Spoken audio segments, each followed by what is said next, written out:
guys, so today's video is going to be an updated pet room tour. Now this is probably one of my most popular videos on YouTube, and I recently changed around the pet room, so I thought I would show you guys what it's looking like. Starting off on the right hand side, we have my door, and then we have a little organization unit, and then another organization unit. This is actually the IKEA Trofast. It's new to my room. I just recently got it, and I really love it. It holds a lot of the pet supplies really well. Then over here, we have me in the mirror, and then we have more organization, just bits and bobs, the rabbit and guinea pig food. And now we'll move on to the cages, which I know you guys want to see the pets. So this is the first bottom cage. It's a 2x3 CNC cage. I'll leave a link down below to CNC cages if you don't know about them. But here is Truffles. Truffles is my only lone piggy, and she is 4 years old. She's an Abyssinian, and her partner recently died, which is why she is single right now. But I am currently looking for a friend for her. Since guinea pigs are social, they should live with others.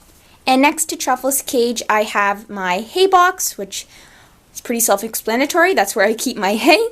And beside the hay box, we have Eddie's little cage area. Eddie is a free-range rabbit in the pet room. I just don't really believe in caging rabbits, and she's much happier.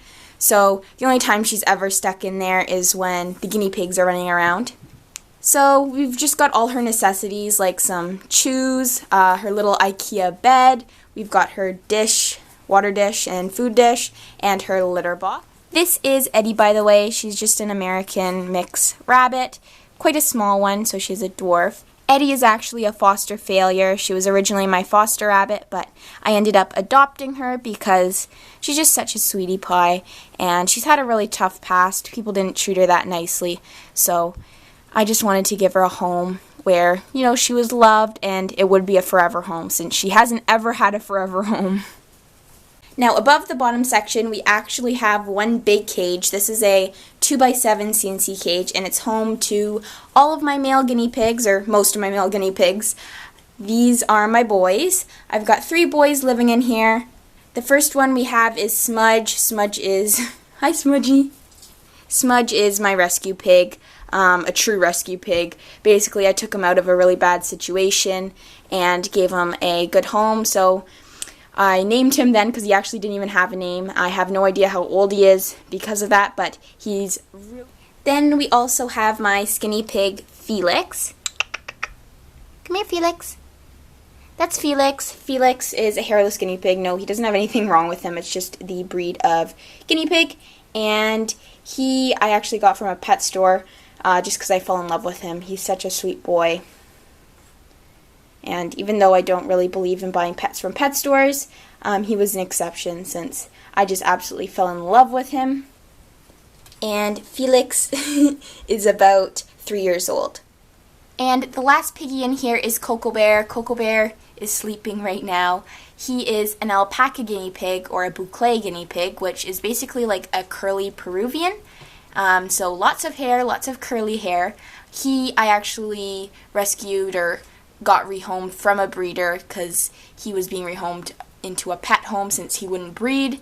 So that's why he's kind of a really beautiful guinea pig. You wouldn't normally see any of these in rescues or shelters.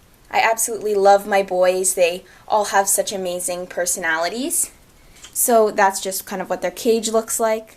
Moving to the left from the pet cages, I have my armoire, and then I just have my Detolf, which is actually home to my Syrian hamster, Charlie. Now, this is a shelving unit from IKEA that if you install horizontally, it actually creates an aquarium-style cage. It's really cool. Charlie is actually sleeping right now, but she is a chocolate-colored, long-haired sable Syrian hamster. She's really nice, really sweet. She's about 2 years old. I actually did rescue her as well when she was about a year old. Basically, a lady's kids lost interest in their hamster and didn't want it anymore, so I took in Charlie. And then past the Detolf, we now have the last section of my room that holds the last cage. But before I get there, I thought I'd just show you what's underneath. Again, we just have more storage and organization. I'm going to do a whole video on organization later on, so I'm not going to go into this stuff, but it mostly just holds fleece and guinea pig items. So here we just have a 2x5 CNC cage, and it's home to the couple, as I call them. It's actually Pebbles and Oliver. That's Oliver. They're my most skittish pigs. Oliver is actually a neutered male from a guinea pig rescue. I got him actually to just live with Pebbles since Pebbles' partner died, and he's a very scared boy, but he's really big and really beautiful. I absolutely love his coloring. And then we also have Pebbles. Pebbles is a long-haired Peruvian guinea pig. She's very beautiful. She is one of my only other pet store purchases. Basically, I actually purchased her because I felt so bad for her that I needed to rescue her since she wasn't in a very good situation in a pet store, and yeah, she tugged on my heartstrings, so I picked her up. But they're both very scared guinea pigs, as you can tell. They don't like the camera, but they're really beautiful and really sweet. And that basically concludes my pet room tour. I absolutely adore my pets. I do have quite a few pets, but they are a lot of work and a lot of commitment. And I just wanted to mention at the end of this video that it's really, really important to adopt and not shop when looking for pets. If you are planning on adding any sort of pets to your household, I really recommend just looking at your local shelters, rescues, humane societies. Even Petfindercom is a great site to use. And you know what? Even going on buy and sell websites, lots of times there's pigs or rabbits or dogs or cats that aren't in good situations, and you know, you're giving them a chance at a forever home. It's a really rewarding experience for both the animal and the owner, so I just really, really hope that all of you guys, you know, consider adopting a pet before you go to that breeder or the pet store. Thank you guys so much for watching, and I'll talk to you in my next video. Bye!